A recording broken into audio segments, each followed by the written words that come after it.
是赵博，那好久没有更新视频了，关键这段时间有点忙，然后没时间拍视频了。那今天到店里面了，正好有个客户拿一个电视过来，然后下面我们一起检查看一下，这台电视呢到底是什么情况吧。好，那就是这台32寸的 TCL 液晶电视。那我们现在把电插上看一下，这个指示灯是亮的。那我们开机看一下咯，开机看一下什么情况咯。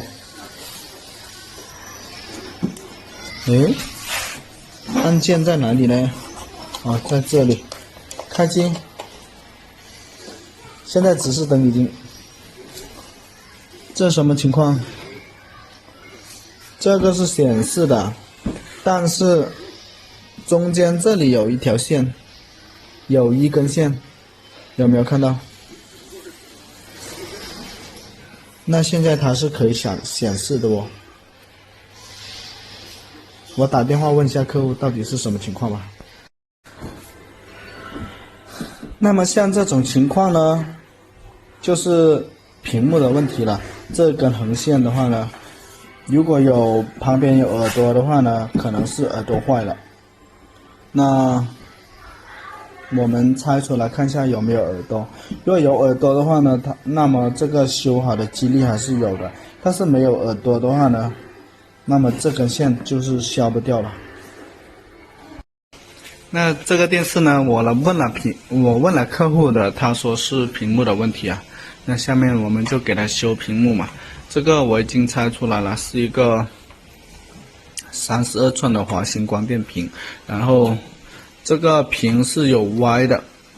那下面我们就拆出来，把那个歪给换了吧。来，大家看一下，我这个地方呢，我已经拆出来了，这个线就在这个地方了。等一下，注意看一下这个地方呢有没有腐蚀，如果有腐蚀的话就没必要去搞它了，如果没腐蚀的话就把这个模块给换上就可以了。现在呢我已经把这块给换出来了，我已经把这一片给换出来了，但是它还是有线，而且是原来的地方有线，那说明呢这个已经是玻璃里边的问题了，已经不是这块那个歪的问题了。现在那这个的话呢，只用压平机也是修不到的，只能这样子了。这个屏幕那我就修不好了。好了，那这次就翻车了。感谢大家的收看了。